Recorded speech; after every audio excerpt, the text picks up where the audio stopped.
Thank you and hello, everyone. Thank you for being here. Welcome to this engagement opportunity on the new Unified Development Ordinance, or UDO. We're excited to talk with you all about the next round of content tonight. But before we get started, we want to hand things off to our interpreters to provide a brief introduction to how we'll make this a bilingual space tonight. Thank you very much, Lisa. Hello, everyone. Good evening. My name is Felipe. I will be your simultaneous interpreter together with my colleague Camilo. I am going to take this opportunity to provide you all with the instructions on how to connect to interpretation. Hola a todos, muy buenas noches. Yo soy Felipe. Junto con mi colega Camilo, vamos a ser los intérpretes simultáneos la noche de hoy y les vamos a proporcionar instrucciones sobre cómo conectarse. Should a person speak Spanish at all in this meeting and you would like to hear a translation or interpretation in real time of what that person is saying in English, you will have to click on the icon in the shape of a globe at the bottom of your screen if you're using a computer. It is not there yet as interpretation hasn't been turned on, but it will be in a matter of seconds. If you're using a tablet or a smartphone, you will find three dots at the end of the menu. That opens up more options. Tap on that, tap on language interpretation, tap on English, and then tap on done. A final gentle reminder to everyone who is going to be speaking tonight, please speak slowly since this is going to be interpretation in real time. And if you speak slowly, interpretation can remain high quality throughout the meeting. Si quieren escuchar lo que se dice en inglés interpretado en tiempo real al español, van a encontrar un icono en forma de globo en la parte inferior de la pantalla. Todavía no está ahí, pero lo va a estar en unos segundos. Va a decir interpretación debajo de ese globo. Ahí hacen clic, seleccionan español. Y si están utilizando un teléfono celular, una tablet, un iPad o un dispositivo similar, encontrarán tres puntos al final del menú en la parte inferior de la pantalla. Hacen clic ahí, hacen clic en interpretación de idiomas, hacen clic en español y luego hacen clic en listo. Estaremos monitoreando el chat en caso de que necesiten ayuda con el servicio de interpretación. We will be monitoring the chat in case anybody needs help with interpretation, and we will also be pasting instructions, written instructions that is, on how to connect to interpretation. That's it from us. Back to you, Lisa. Thank you. Thank you so much, Felipe and Camilo, for your assistance. All right, so we are live with interpretation. Thank you so much for that introduction. Folks can choose an audio channel by going under the globe in your toolbar. So just a couple of other quick items before we get started. We will be recording this meeting tonight with the interest of trying to share this information with more people who are unable to join us this evening. That will be posted both in English and in Spanish up on our project website, which we will share repeatedly this evening. So you can take a look at this information again later. You can share it with your friends and neighbors to help get more folks up to speed on the project and the opportunities for input. So we will be starting with a presentation, a little bit of background, kind of reminding folks of where the project started in the fall and what information was shared then, and then jumping into some summary information of the development standards, which is the new content that has been released for review and for input. So, and we just ask as we get started tonight that we know we all have passionate feelings about our community and how we manage change. So just keeping in mind to be respectful of one another as we interact. With that, I just want to give a quick update on the project timeline. You will see the orange oval under development standards. This is where we are now, spring of 2025, late spring. So the rest of the project schedule has been updated.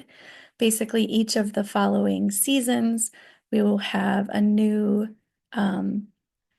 module of content to make up our new Unified Development Ordinance standards. And then we will have the full draft for review in the fall before we then start the adoption process, which will go to the Planning Commission before going to both the Board of County Commissioners and the City Council for consideration of adoption. So with that, I'm going to hand things off to Robin to jump into some of the content.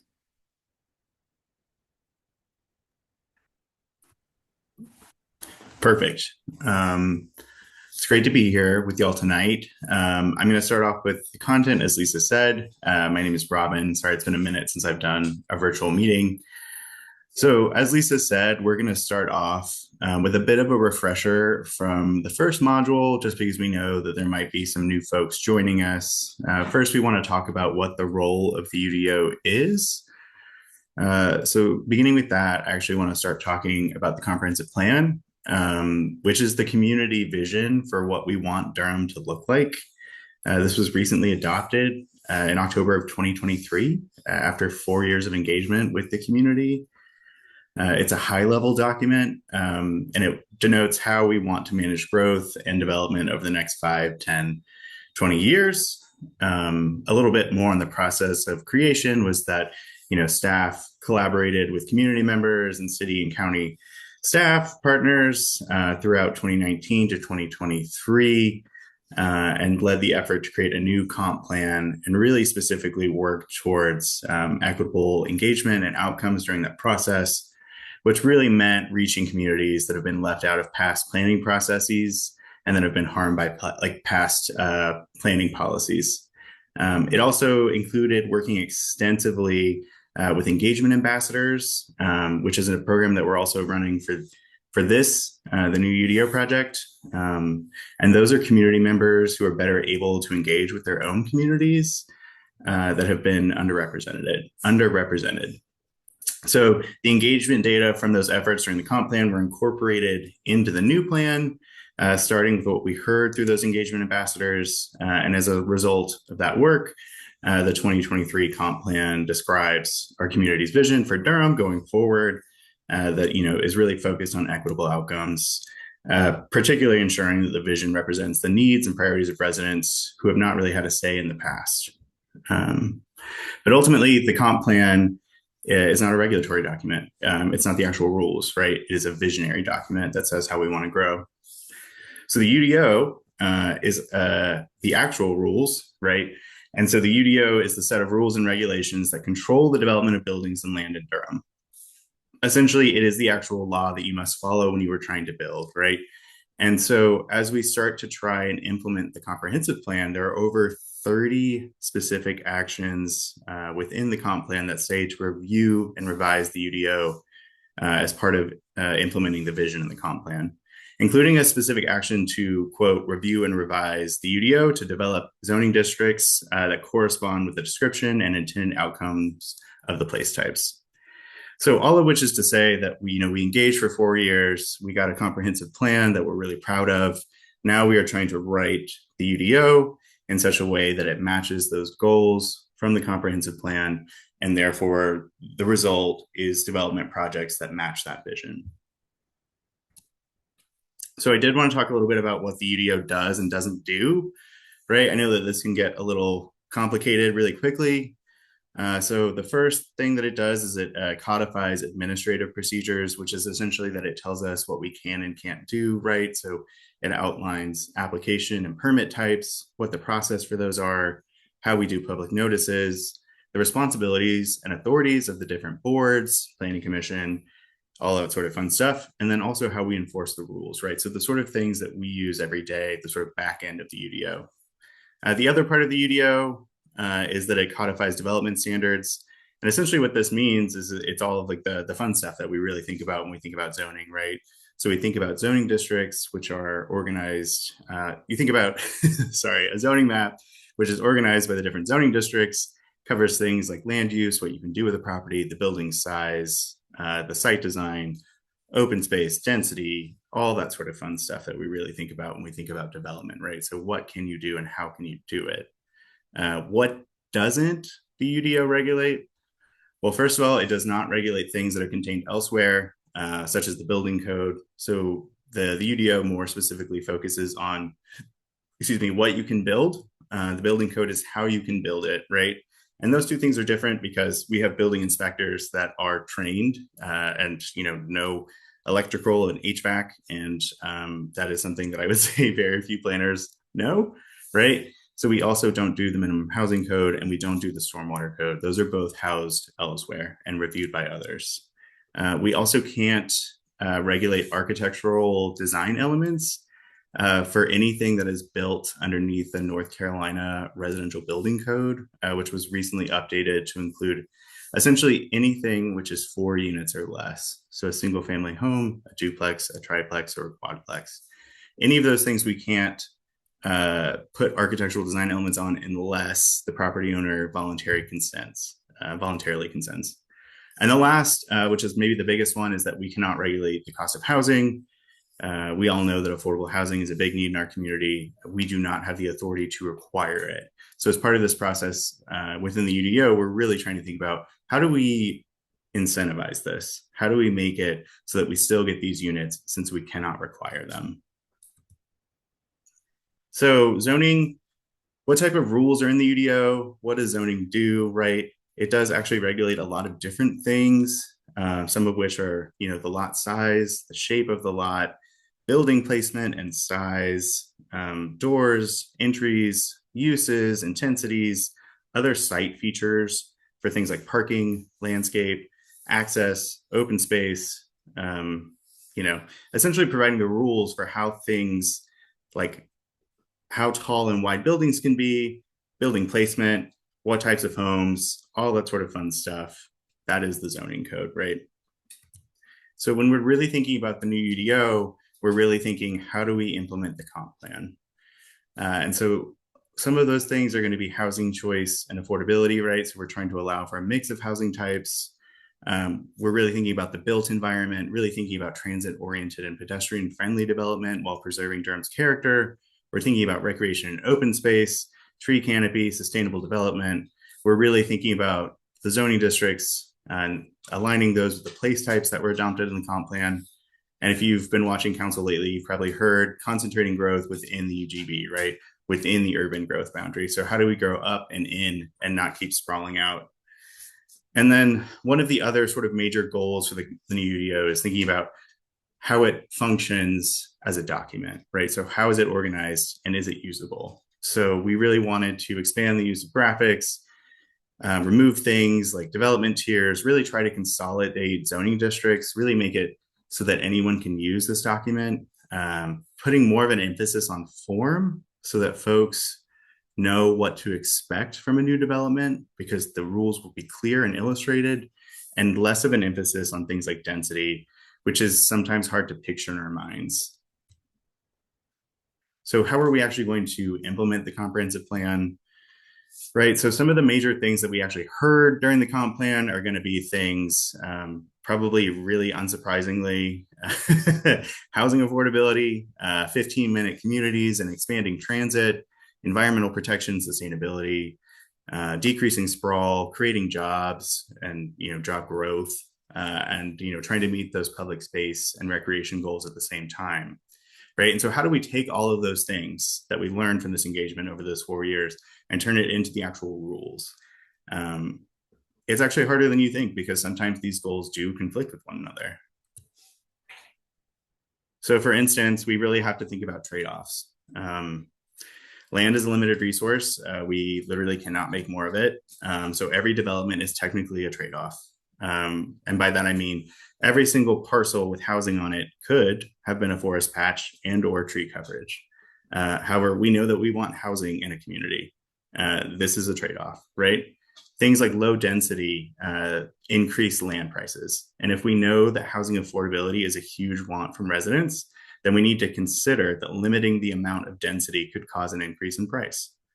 Why does lower density normally mean higher land value? Because it's a scarce resource. Water is more valuable in the desert than it is in the Great Lakes. That sort of deal, right? And so the other thing that we're really thinking about is that single family development generally lessens transit demand, right? Sprawl does not increase the amount of folks who are riding the bus. So we know that many of the desires that we heard from residents during the comp plan require us to increase density. And we have to really think about the fact that increasing density can have potential negative impacts, right? So thinking about an increase in impervious surface, which might mean more stormwater runoff, more traffic, neighborhood change. But ultimately, we can't reach those goals of expanding transit opportunities, decreasing sprawl or conserving those tree canopy without densifying our urban core within the urban growth boundary. And so how are we actually densifying the urban core, right? So building up and not out, really trying to concentrate development within the urban growth boundary so we can preserve more existing tree canopy outside of it. The urban growth boundary is a line that was adopted as part of the comprehensive plan, which is to say that council and the Board of County Commissioners agreed that utilities should not extend past that line, thereby like restricting development, right? We are also trying to allow for a greater diversity of housing types and design flexibility so that we get less of that sprawling single family development within our urban growth boundary. And, really trying to provide the ridership that transit needs, right? So compact urban development also supports walkability. And another way that we're doing that is creating those new zoning districts. And so within those new zoning districts, we're really trying to think about better supporting mixed use development. So developments that are not just solely residential, solely commercial, et cetera. They are mixed. So they have a mix of residential on top, maybe, and commercial on bottom, things of that nature, which better support transit, walkability, and neighborhood scale commercial, really trying to get people walking and biking where possible, and hopefully outside of a car, right? Trying to allow flexibility of uses, right? Better supporting job creation through a variety of non-residential uses. So really thinking about how to incorporate neighborhood scale commercial. And as I said before, really moving towards a form-based code so that folks know what to expect when things are getting built, right? One thing that I'm really excited about we are introducing new open space zoning districts to really meet some of those strategic conservation and park planning goals that are outlined in the comp plan. And sort of lastly, really trying to get at new incentives for affordable housing options since we can't require it. So in module 1, that was in fall of 2024. And this was the first module of new UDO content. And it has new zoning districts, a new zoning map, and a new draft use table. All of module 1's content is available on engagedurham.com/new UDO, as well as all of our previous presentations. Excuse me. And so just because module 1 has already passed does not mean that we are not taking feedback and we're not engaging on it. We fully expect that folks will come and join us throughout the entirety of this process, and that's great. So, engagement on feedback on module 1 will be iterative throughout. So if you're just now joining us, don't worry, there's still plenty of time to have fun. So thinking about some of these new zoning districts, we're not going to go through all of these. There are previous presentations which do on the website, but just to give you a brief overview, they're separated into the major categories of residential districts, residential mixed-use districts, commercial mixed-use districts, commercial districts, employment districts, institutional districts, and open space districts. So really trying to get at the goals in the comprehensive plan and aligning those with the place types. So when you're actually looking at each of these new zoning districts, when you're going back into module 1 content, cozying up at home, got a cup of tea, going through the new UDO, there are 3 things that I really want you to keep in mind. The first of which are going to be the district standards. So the height, the density, the setbacks, or really thinking about what that development looks like, right?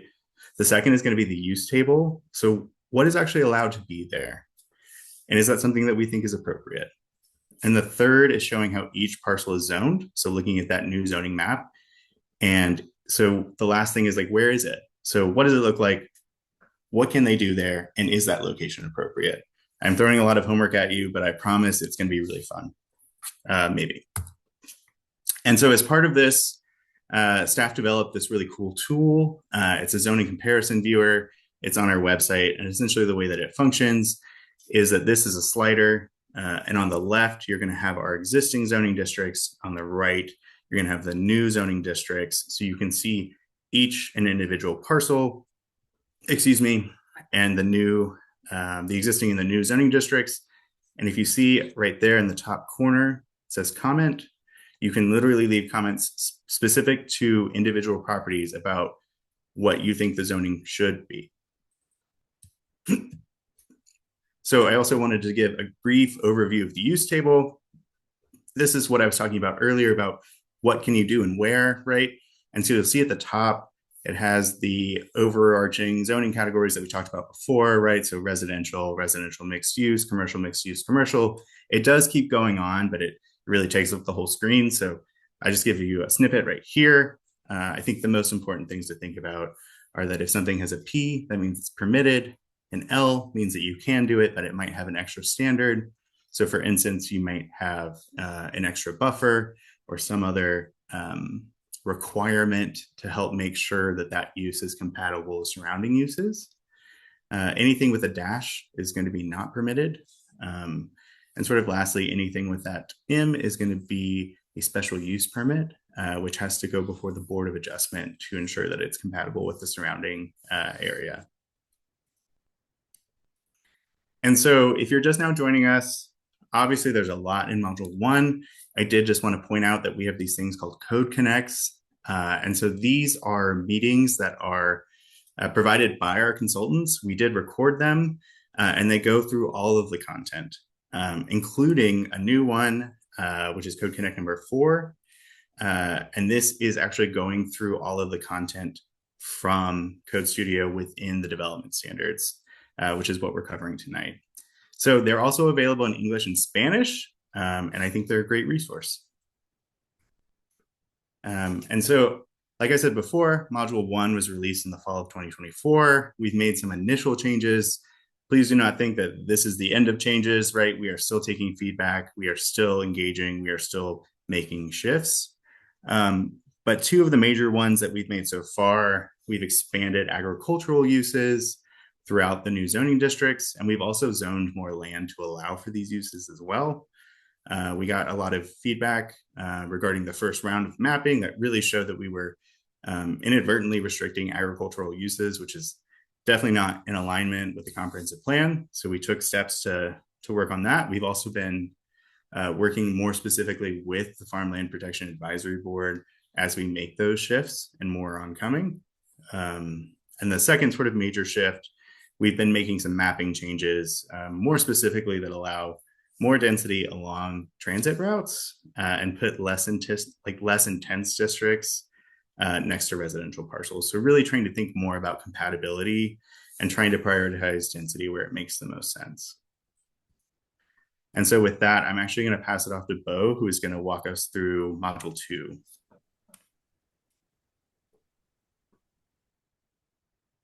Hey everybody, Bo Dobrinsky. I'm going to talk a bit about the standards that are in Module 2. It's the second round of engagement. The second module contains proposed development standards. You'll see listed here on the screen.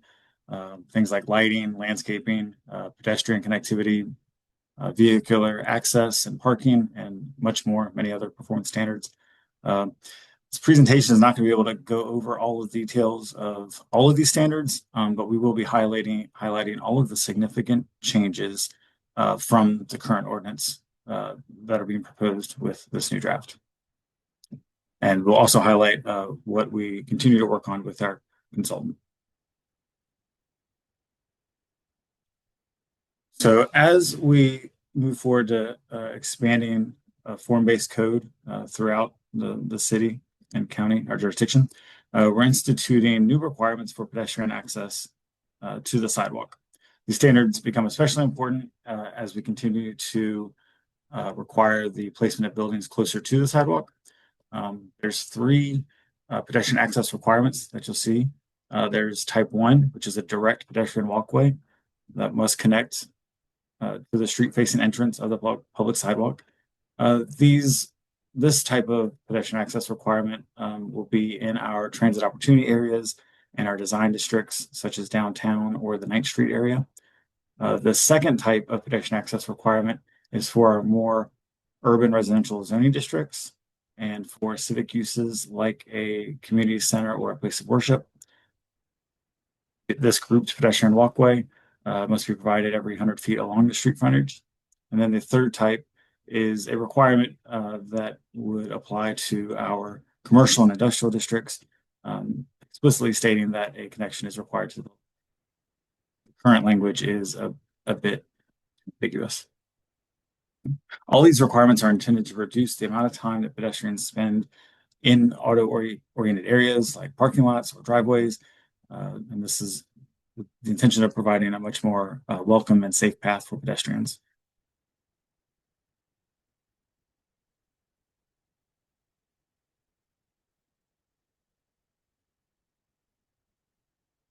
Some of the other standards, bicycle mobility.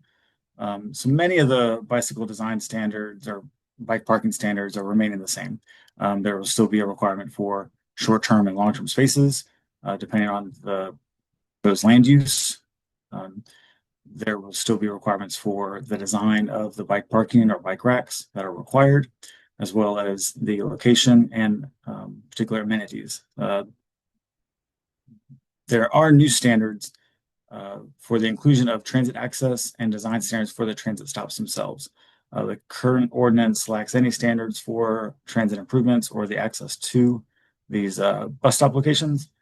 So we're continuing to work with Transportation Department and transit providers to finalize these particular standards. Current Unified Development Ordinance does not have minimum parking requirements. This has not changed as a part of the new draft, specifically for vehicular parking requirements. We are making some modifications where we are relocating and renaming what is currently called vehicular use area landscaping. It's being renamed to parking lot landscaping, and for simplicity, is being relocated into this section of the UDO. This is getting at a more usable document. Additionally, the vehicle access and parking standards will include new requirements for driveway width and spacing. This is how wide and how far apart the driveways themselves can be. These standards are intended to reduce the amount of time that pedestrians spend within the path of the vehicle, reducing the opportunity for accidents. There is also a new requirement for electric vehicle supply equipment for electric vehicles within any new parking lot of 6 spaces or more. This requirement is 20%. As many of you are already aware, the city recently adopted its first Vision Zero action plan, which details the goals and policy changes that the city needs to adopt in order to achieve zero traffic fatalities for any road user. This is a cyclist, pedestrian, cars, etc. Planning staff is working with Transportation Department and others are working to ensure that the new ordinance incorporates regulations to help meet this goal. As you've heard us discuss, this includes strategies for updating our land use code to improve walkability and reduce automobile reliance. You can see the presentation that we made to the Joint City County Planning Committee on this topic and the attached memo as provided in the link within this presentation. It's also noteworthy that Module 3 will include standards for infrastructure and environmental protection. This section will also include new street designs for our most commonly constructed rights-of-way until the street design manual is adopted.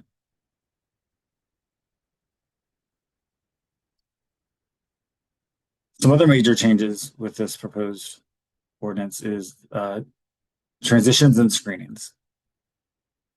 Some changes to this section include, for one, just changing the terminology from the project boundary buffer to transitions. This will consolidate the regulations of transitions and screening all in one section and remove many of the exceptions that are in the current code.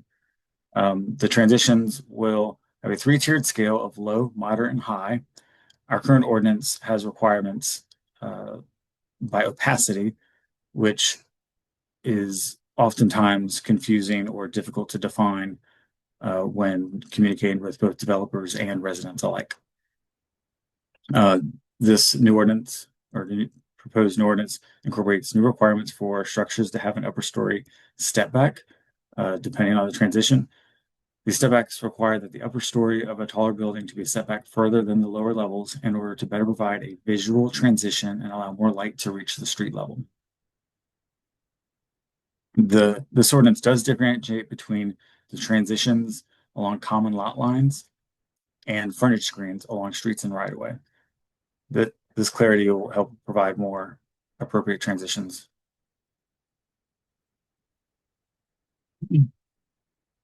These include requirements for both the widths of the transition and the planting materials to be required within them. There will be a certain number of canopy trees, understory trees, and shrubs per linear feet of transition. Each of these options has an alternative version, which includes fewer plantings in exchange for the construction of a wall. Low transitions are required to be 12-foot wide and are mostly used for lower intensity residential uses. Medium transitions are required to be at least 15 feet wide and require more plantings than the low transition type. An example of this would be an instance where you had a commercial use immediately adjacent to a residential use. High transitions are required to be at least 30 feet wide and are used for separating more intense uses like a commercial or industrial development. The proposed ordinance will be retaining existing standards for mass grading buffers, though we are now requiring that any required transition retain the natural vegetation if it exists on site. The current UDO only requires this for sites which require a 30-foot project boundary buffer. This is with the hopes of continuing to retain and preserve more of our existing canopy. Residential developments, RA, RB, RC, residential parcels will still require the same natural buffer around the entire site. Residential mixed-use developments, those that are zoned RX, will only require transitions when adjacent to neighboring parcels, so they can meet build-to requirements along the street. Just as a reminder, mass grading specifically refers to the grading of a site that is 4 acres or more. Fences and walls are regulated by the land use type and the frontage type, allowing for higher fences along common lot lines, separating parcels, and for commercial and industrial developments. This new UDO will also contain more fence illustrations so that the regulations are clearer for residents.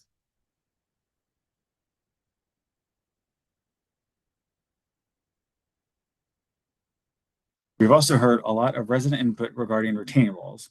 So we are incorporating new standards in this UDO for retaining walls that are visible from the right-of-way. They must be tiered when they exceed 10 feet in height in order to provide more visual interest and an appropriate transition for the change in grade. They must also provide plantings along the base for any retaining wall which exceeds 7 feet in height. Our current code does not have restrictions on retaining walls anywhere except for within the design districts. There are a few new changes to our sign ordinance. Let's see, there it is. This include regulating signage based on the zoning district rather than the use itself. It does expand the allowance of some temporary signage that doesn't require a permit. It adds new sign types, such as painted signs, bracket signs, and crown signs, which is a larger sign on a taller residential building. It also provides many more illustrative examples in order to ensure that the requirements are clearer and easier to understand.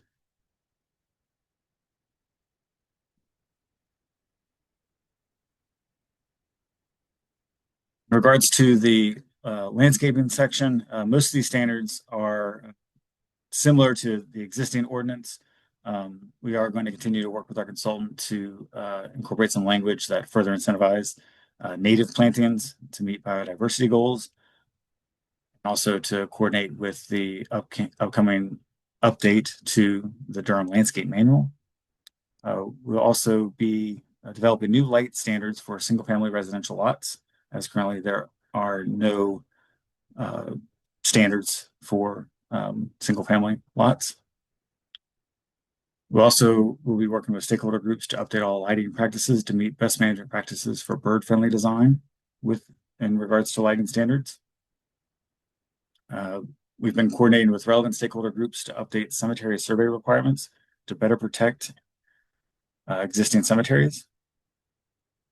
This is certainly not an exhaustive list, but this is just some of the ongoing changes that we're continuing to work on with the UDO content.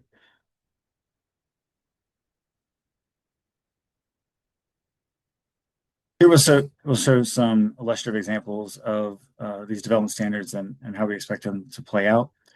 For this illustration, this is in the CN, Commercial Neighborhood District, so CN development.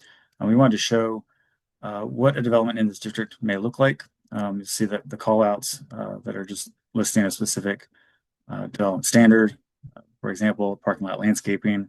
You'll see the required transition between the single family homes to the right and the small commercial.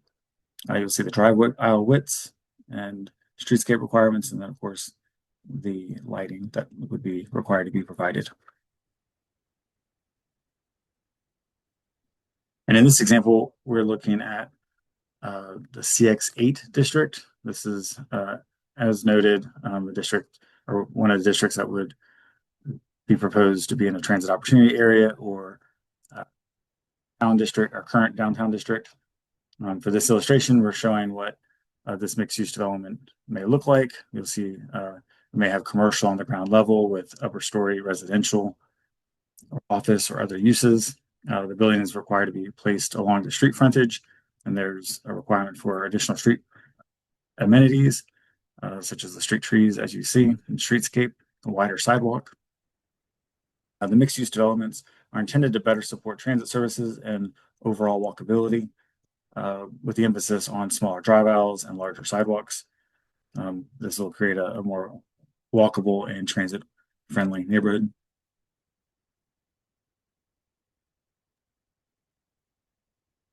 Now I'll let Lisa talk a little bit about how you can continue to be engaged with this project. Great. Thank you, Robin and Bo. So just to wrap up the presentation portion of this evening, we wanted to let you all know of some of the upcoming opportunities, either for you to engage further or for you to share with your friends, family, neighbors to help us get more folks involved and providing feedback on the proposals. So after this meeting tonight, we'll have an in-person session where we'll be sharing the same information in an in-person format at Pearson Auditorium on Umstead Street. We do have a registration link for that. It's not required, just helps us know how many materials to bring. That's next Thursday, May 29th from 6 to 7:30 p.m. Then, as Robin mentioned, the Code Connect information on this module has been recorded and provided on the website that was linked. So that's been taken care of, kind of putting out for folks to review by our consultants. We will be having a follow-up live virtual Q&A session where you can bring any questions you have for the consultant team and staff to answer together. That is scheduled for Tuesday, June 3rd, 6 to 7:30 p.m. And there is a Zoom registration link there. Registration is required for that. And just a quick note, I see there's another question in the Q&A. As we're talking through the final parts of the presentation here, if you've got questions you want to drop into that question and answer tool, we'll get started on answering those as soon as we finish up talking through other engagement opportunities. So one of the other things we've been doing for this project is what we're calling office hours for residents to come and talk with planning staff. We've been holding those regularly the first and third Thursday of each month at the main library in downtown. We are adding 3 additional sessions in libraries at other parts of the community. So the next office hours that will be happening is next Tuesday, May 27th from 3 to 6 p.m. at the South Regional Library. We'll also be doing one Tuesday, June 10th from 3 to 6 p.m. at the East Regional Library and Thursday, June 26th from 3 to 5:30 p.m. at the North Regional Library. These are all opportunities open to anyone to come and ask staff questions about the project.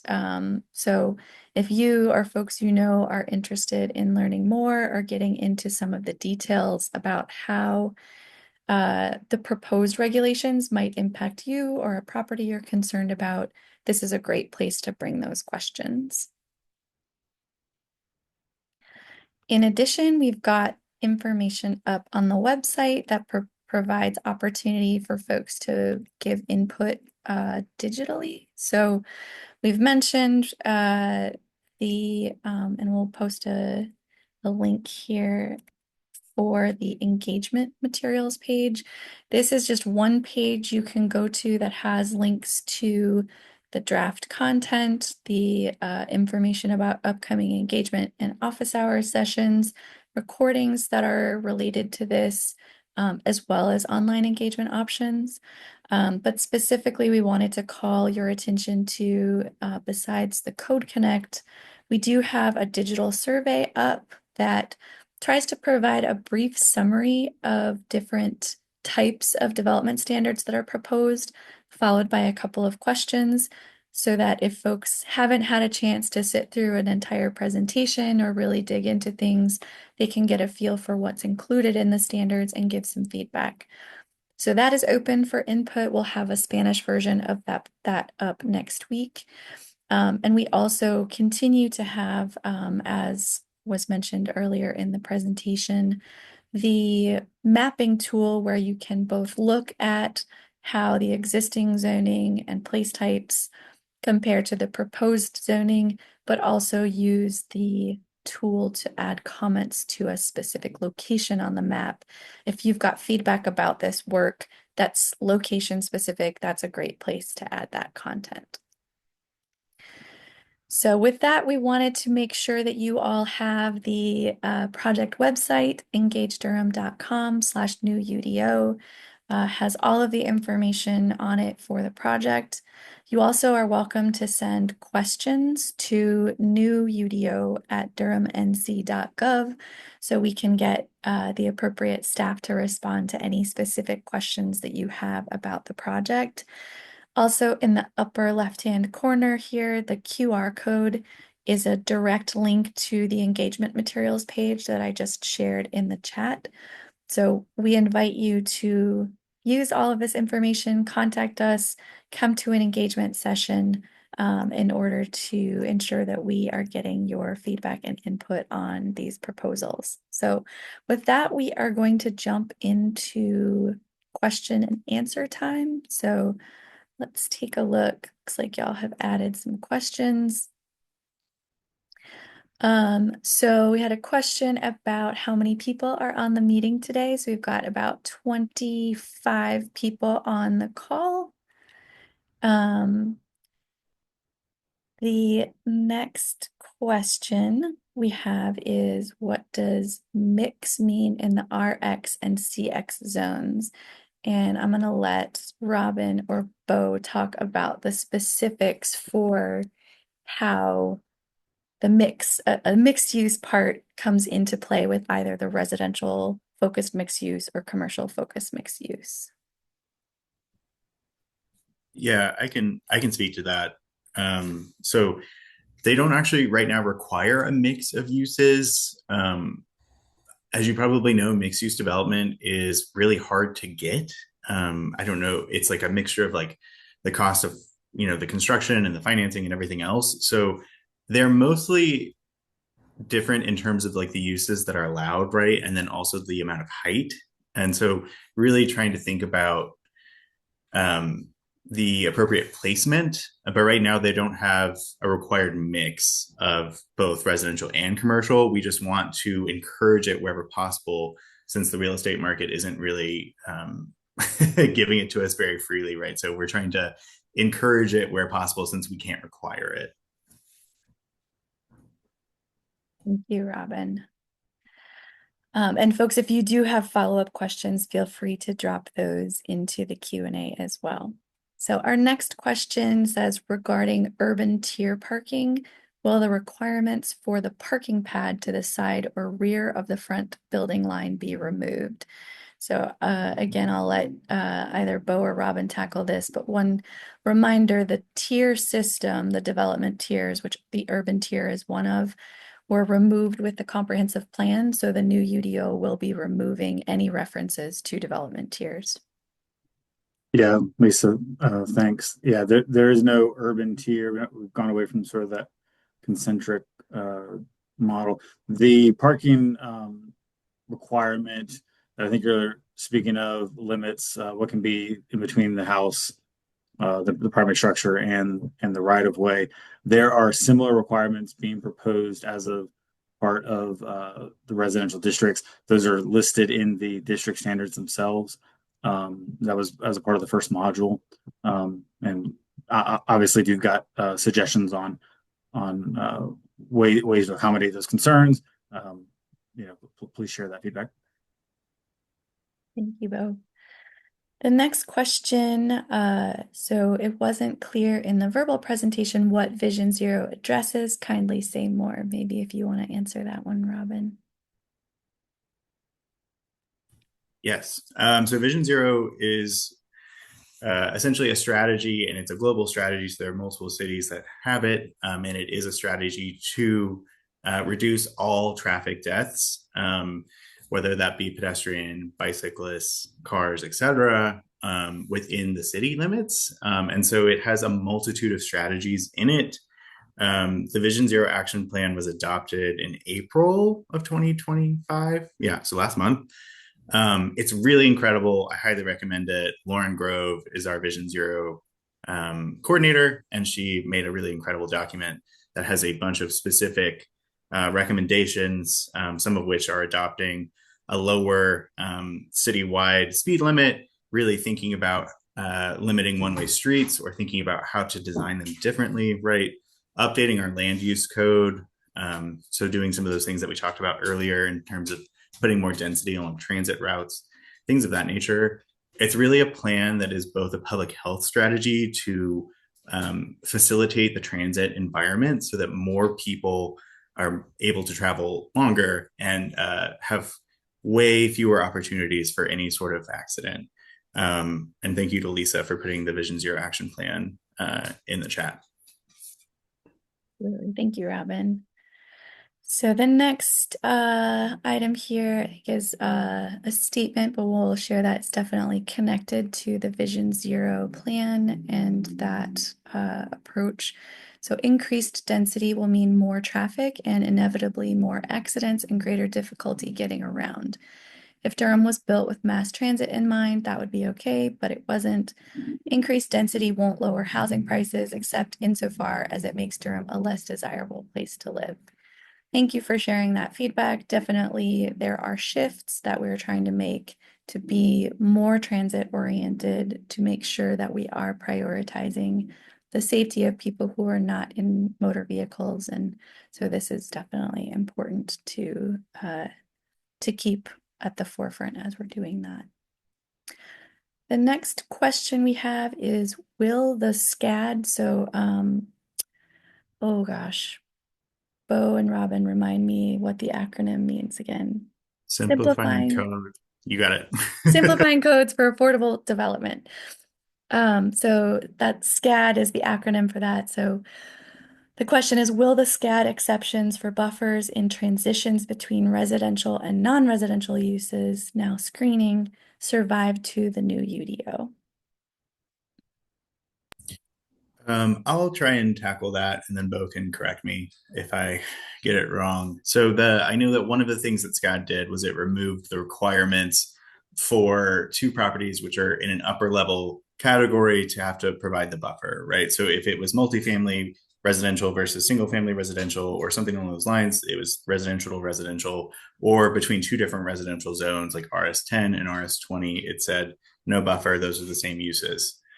The new UDO is doing transitions and buffers more specific to zoning districts themselves instead of through uses. And part of the reason is that we are trying to actively zone things what they are, right? So that we don't have, churches in residential zones and things of that nature. We'll have churches within civic zoning districts and then residential within residential zones. So It's not that I don't know that it will specifically survive in that iteration, but it functions differently, is I guess how I would say it. Thank you, Robin. Okay, our next question is, will the new denser neighborhood zoning allow for co-housing communities that aren't within a multifamily building?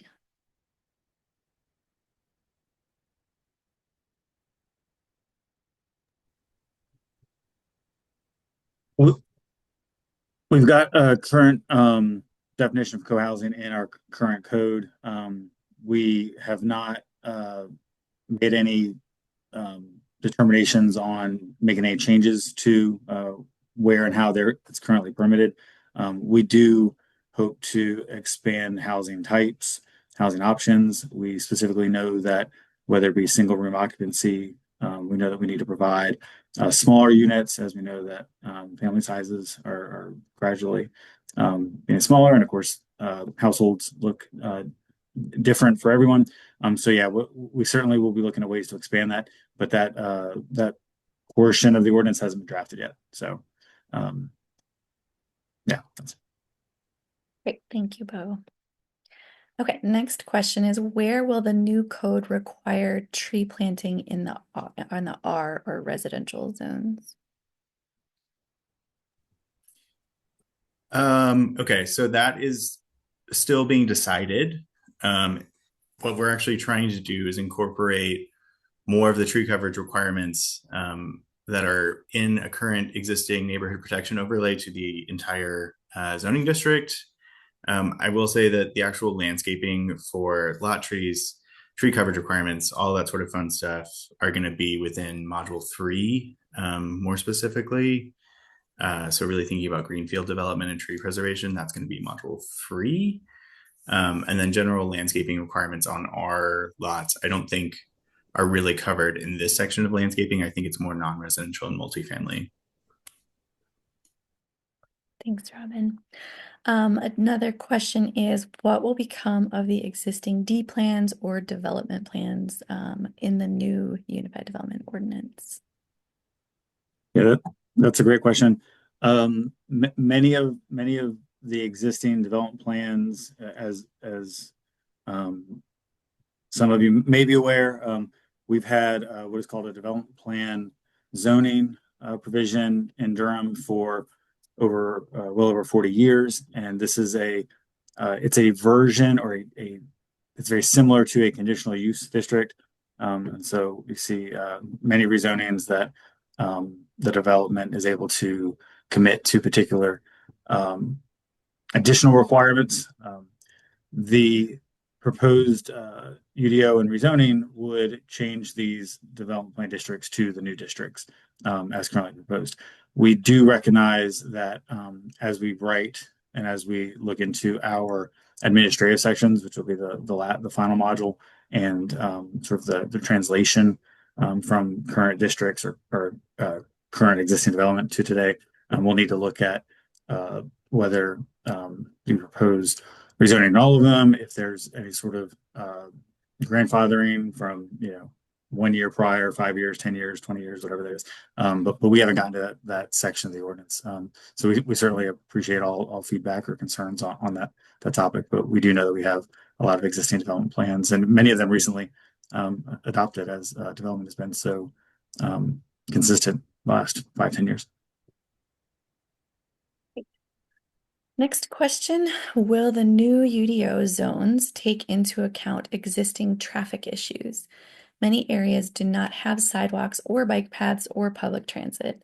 In these areas, more density, including mixed use, is just going to add to the problem. So we do, so in addition to all of the mobility and pedestrian requirements that we'll be incorporating into the new UDO, we've also got a separate but quasi-related project that we're excited about, and that's we'll be pursuing multimodal TIA program. This will be probably just after the UDO adoption when it's complete, but we'll incorporate those the standards into the ordinance as soon as we can. This is a part of the current proposed budget for the next fiscal year. And the multimodal TA will hopefully give us the ability to require particular improvements in infrastructure from developers as they may propose a development that has pedestrian or bike increased demand. Currently, we only have the TIA requirement for vehicular traffic, which currently there's no proposed change to that those requirements. Thanks, Bo. Next question. Will there be an acreage limit for text development plans? Developments over 50 acres with multiple streams, wetlands, floodplain, etc. need more than a text development plan and more details. Yeah, that portion of the ordinance we haven't still working on that in terms of the administrative section, the applications section. So I can't speak to any changes in terms of the current development plan or textual development plan requirements. But we can take that input into consideration, definitely. Great feedback. Yeah. All right, the next item here, with no minimum parking required, where will everyone park, since most developments that have been approved have high density car-centric? Cars are parking in bike lanes and on shoulders in Briar Creek on ACC. Yeah, well, I will say that cars don't just park in the bike lane there. They park on the bike lane in my neighborhood, which I hate. So if you do that, I'm just letting you know.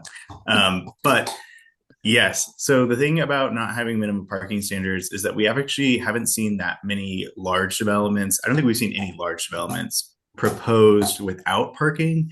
And part of that is, as I actually was talking about with Bo and Sarah this morning, was that it's really hard to get a loan for those large projects unless you meet a minimum parking standard for them. So for these larger developments, most of them are going to be required parking as a condition of that loan. I think since we haven't had parking requirements for the past year and a half, 2 years, time is flying.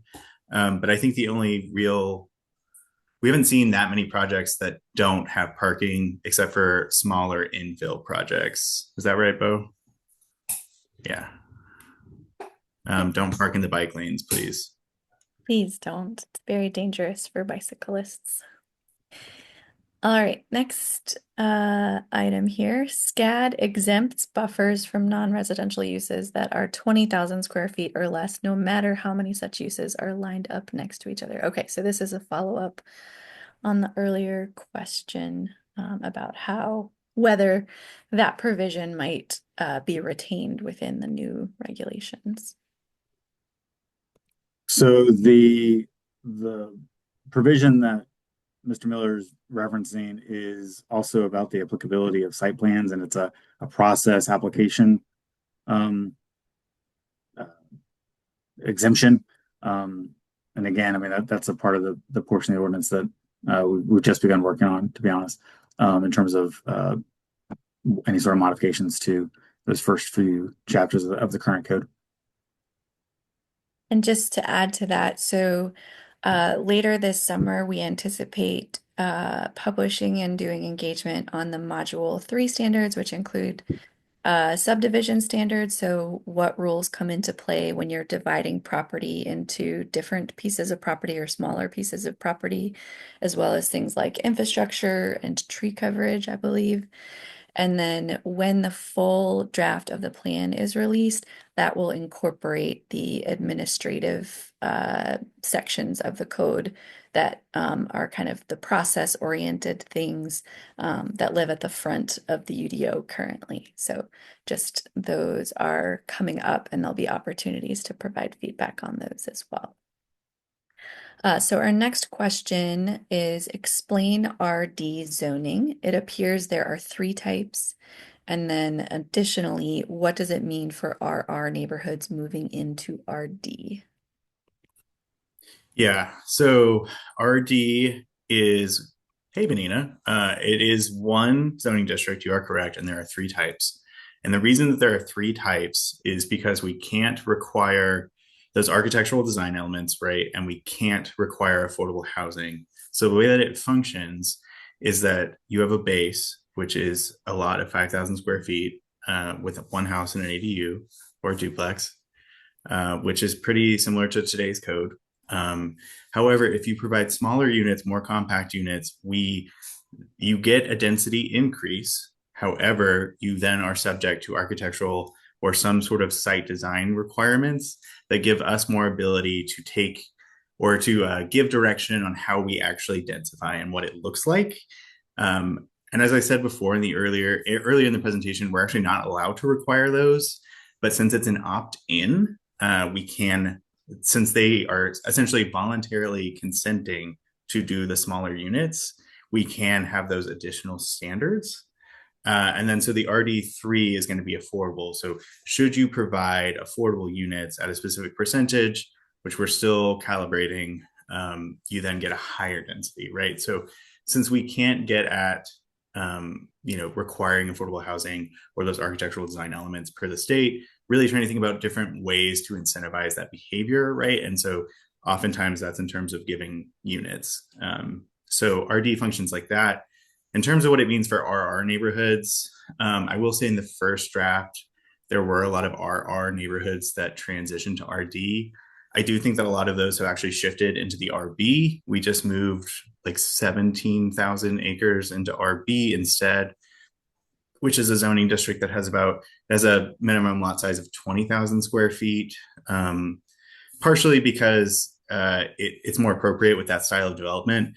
But the other reason was that a lot of those lots are not connected to city water and sewer, so they couldn't construct to the RD density regardless, right?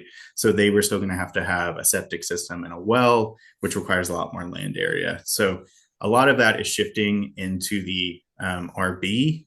And the other thing is for neighborhoods is that a lot of them have covenants in place that would keep a lot of RD from happening, if we're totally honest. So a lot of those larger established neighborhoods have those private agreements, which are more strict, which would keep that from happening, though that isn't obviously every neighborhood. Thanks, Robin. And a couple quick things.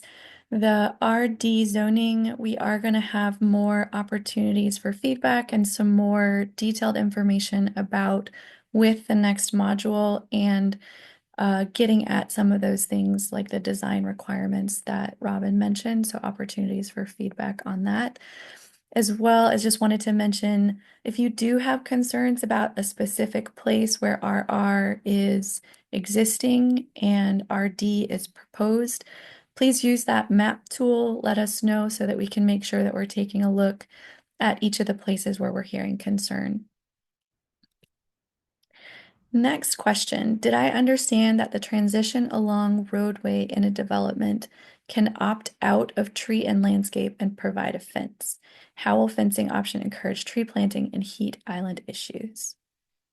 Yeah, so the answer to that is twofold. One is that in those transitions, you can provide a fence with plantings. You just have less plantings, but you still have a fence, right? And that is actually currently, it's a wall, excuse me, not a fence. That is actually currently in the ordinance. We just don't see it very often because the price of constructing a wall along the entire length of a property line is just astronomical for big projects. And they'd rather just plant. And so we would also rather have planting. So that's one of those things that's sort of a mutually beneficial thing. However, for smaller sites or more compact sites, sometimes it does make sense to just have that wall to have that transition.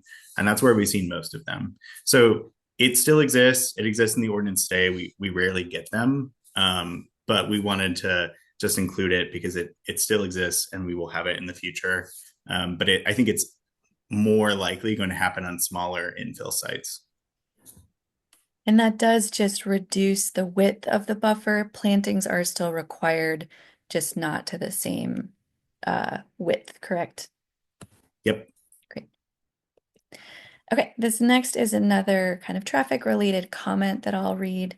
The area around Jordan High School is a disaster already, with massive traffic jams often preventing people living in nearby neighborhoods from going anywhere during morning and late afternoon hours. Garrett Road is a 40-mile-per-hour straightaway road where people often speed. It backs up southbound almost to Old Chapel Hill Road, and northbound it contributes to the logjam/gridlock at 54 Hope Valley Road 54. There's no public transit in this area and only partial sidewalks. The new zoning for 2 properties just north of the high school is for mixed residential, presumably high-density residential. This will dump hundreds more cars on this road every day. People in these neighborhoods already can't go anywhere until after rush hour. So I appreciate this feedback. Definitely, this is a great, very specific location-based comment that if you want to add to the map, that's great. And one other thing that I'll mention, as you look at the RX districts, so that's mixed use with a residential focus, each one of those has a number after it, and that number indicates the number of stories. So you can tell if it's 3 or 5 or 8, that'll give you an idea of how intense that use will be.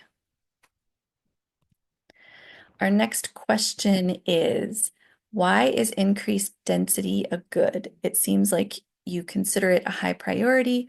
I don't think it should be a high priority considering traffic issues, a subject that has been brought up in this and other forums that I have attended. And I can tackle this question. One of the things that we talked about at the beginning of the presentation is that this project is really working to implement a vision that came out of the comprehensive plan process that was worked out over 4 years of community engagement and was a combination of understanding what resident needs and concerns were and what our elected officials had for vision for our community. And so one of the things that we know is that our community is growing and changing, and that there's an interest in trying to shift from what has come up as a very car-centric community to shift as much as possible to a more pedestrian, bike, transit-friendly community that can help us shift away from everyone driving on their own in a car. So there are definite concerns with making that transition, and we're very interested in hearing your input on how we have a more uh, sensitive and appropriate transition from what our community looks like to one that is more supportive of those other types of uses. But one of the things that we know is that as we have more density, more people in a place, we are more likely to be supporting people being able to walk and bike because those uses, those people closer together make it so that those transportation modes are viable without getting into a car. So this is really coming from policy and vision that was set with the comprehensive plan. But we understand that there are challenges that come with that transition, and we understand, we want to hear those concerns as they come up. All right, next question. As the parking requirements go away, will the city go through and increase the allowable street parking throughout neighborhoods? Many of our streets prevent parking on one side of the street, and the lack of street parking encourages cars to go much faster than they would if street parking was available on both sides. Great question. Yeah, I'll try and address this. As Robin, I think, mentioned earlier, since the text amendment that removed minimum parking requirements, we've seen very little change in the proposed parking, with the exception of some small infill residential developments. For the most part, again, it hasn't been that long, so maybe that isn't a consistent trend, but that's what we've seen so far. We have been talking to the transportation department in terms of making sure that we're monitoring the on-street parking, the demand on on-street parking, as well as where it's allowed, where it's permitted, and any potential enforcement issues, because we do know that as there is more on-street parking and a more need for on-street parking, there'll be more of a need for such enforcement and signage. So, all All right, next question. When will we see the design and affordability requirements for RD2 and RD3? So that's part of what we will be bringing with with the module 3 that covers other items, but we'll be providing more details and more opportunity for input on the RD options. The other question here, how will the requirement for express consent be handled and enforced? And this may be, yeah, you want to go ahead and tackle this, Robin? Yeah, one thing I'll add is so the design and affordability requirements, as Lisa, that we're still engaging on throughout this process. So I don't know if we're going to have the specifics for either of those until we get the full draft done in the fall.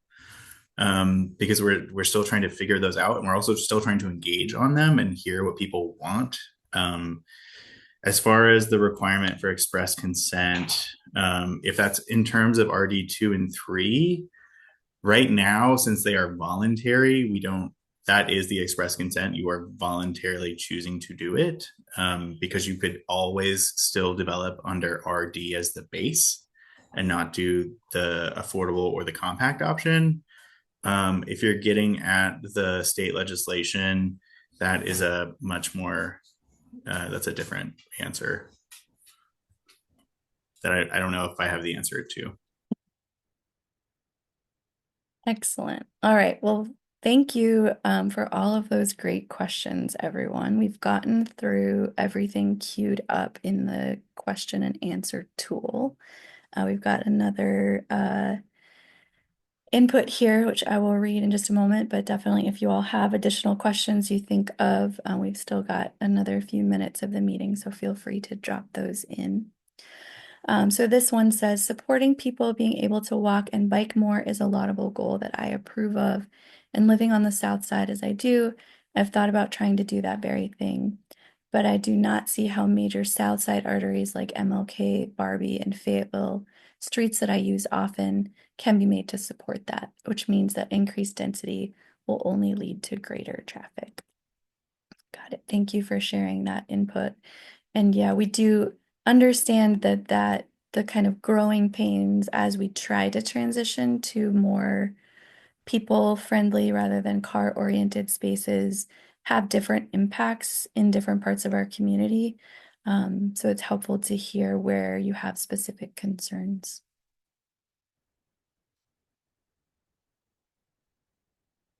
So while we're waiting to see if folks drop more questions in the tool here, just wanted to call people's attention specifically to the survey that is was mentioned in the presentation and is linked on the website.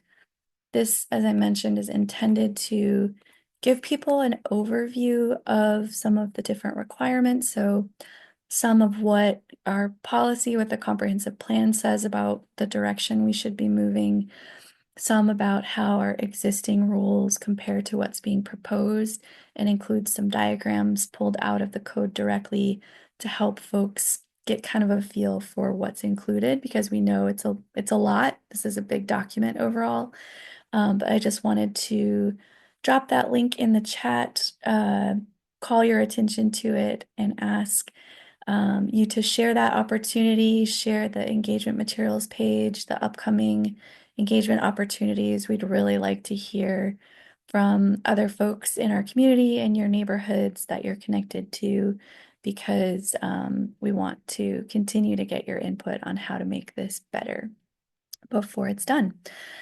We've got a couple more things in the Q&A here, so I'm concerned that you will run afoul of the statutes on the RD concepts as they relate to consent in RD2 and 3. I think you will need a mechanism like the use permit or conditional use zoning. Having it in as an option does really, I'm guessing, doesn't really fly legally. At least I am concerned about it. That's noted, and we'll make sure that we are having that conversation with our attorneys and everybody is clear on the appropriate legal path. Let's see, got another So given that Durham prides itself on its diversity, how will the emphasis on walking and biking impact people who are older and or disabled, so need cars to get where they need to go? And does the vision of a car-free Durham via 15-minute neighborhood result in luxury ghettos where the expectation is that your whole life will be in your one neighborhood? And I can take a stab at starting to respond to this, and then Robin and Bo, if you want to add things, feel free.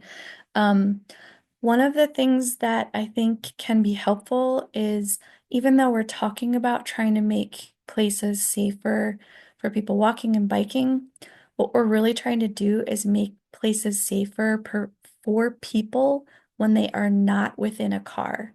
And it's not because people won't drive or we want to make it unsafe for people who are in cars, but because our priority has been on cars for so long, we want to make sure that we are taking everyone who uses our roadways and making it a safe experience for them. And for anybody who gets around by car, some part of their travel is by foot, by wheelchair, there is a portion of your travel that is going to be not in a car as you move from your car through a parking lot to a building to your home. So part of what we're trying to do with these requirements is make sure we are prioritizing safe and comfortable paths for people to move through these spaces to get either, through our streets, through our community, or even just from a parking lot to where they're going. So it's broadly focused on making sure that folks can safely and comfortably move outside of their vehicles.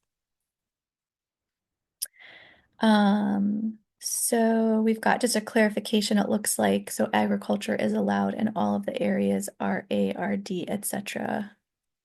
Yes. So essentially, the way that agriculture is divided right now, this is a really high level overview, is that essentially like all agriculture, if you think about like livestock, cows, etc., all of that is allowed within the RA, which is the RR district right now for the most part, and the RB, which is that portion of land that I was talking about earlier that we just added 17,000 acres to.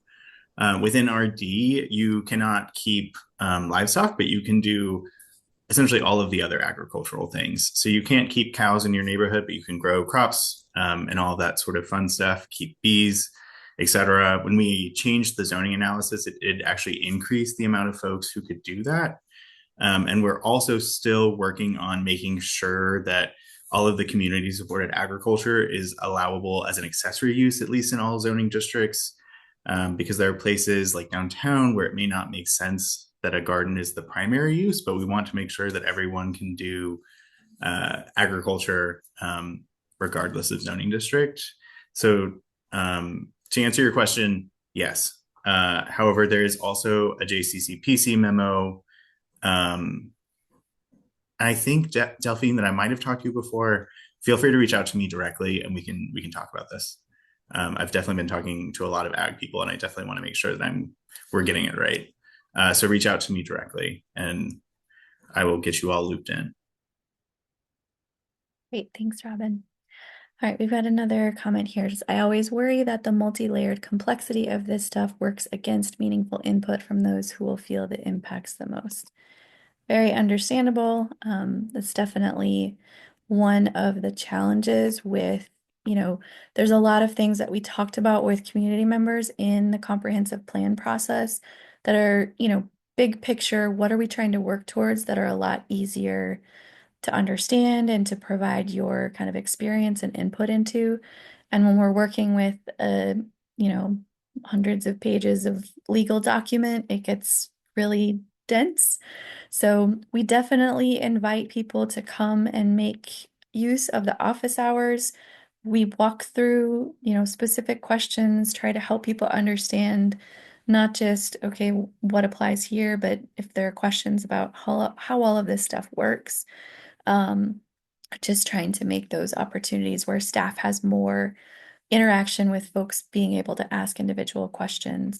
And I will say we are also working with a community engagement consultant and engagement ambassadors trying to specifically reach folks who may be most impacted and who've been marginalized in the past to make sure that we are helping ensure they get the information about what's proposed and have an opportunity to provide their input as well from somebody they trust in their community. So thank you for bringing that up. Yeah, and I just want to add too that like we absolutely recognize that that is so real. We do this as a profession, and it is still so complex. And there are so many different things that it touches on, right? Like it's ecology, it's source preservation, it's law, it's just like community demographics.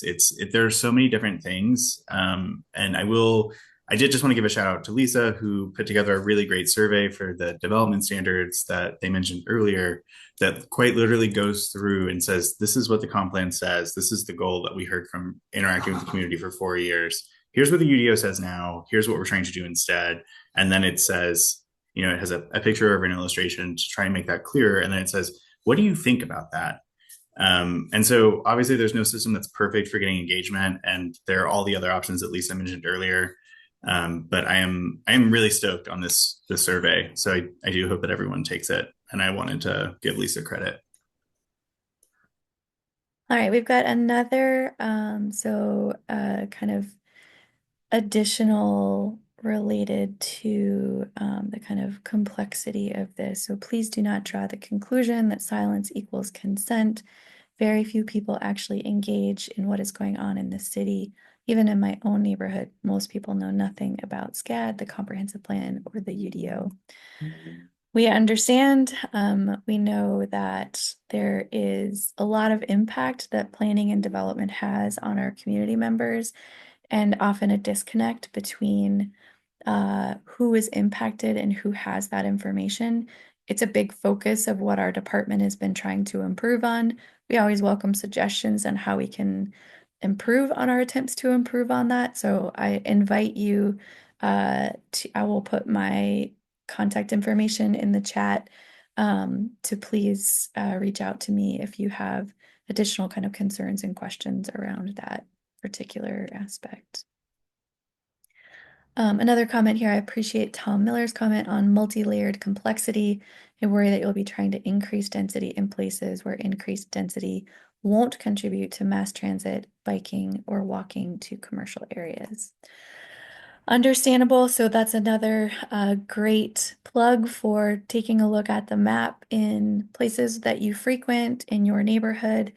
We will also be having some more concerted engagement around the map in the next module to try and call more attention to how the things we've been sharing with folks about what's proposed actually will end up on the ground in different properties in different parts of our community. So we understand that the ways that this gets applied in specific locations really matters, and want to make sure that we're letting people know how those things connect to place and seeking their input on how things can most appropriately be placed. So thank you for bringing that up. We've got another question here. I was expecting a lot more people to be online for this. Have you reached out to people in the development community directly? Bo, I don't know if you want to talk a little bit about some of the stakeholder groups that there have been meetings with of various sorts outside of this. Yeah, we have been presenting similar presentations to all types of various stakeholder groups. Just Tuesday, Robin and I were at the Bike Ped Commission. Obviously, developers themselves are very interested in this topic, and we've held sessions with them explaining what's being proposed to them in similar fashion.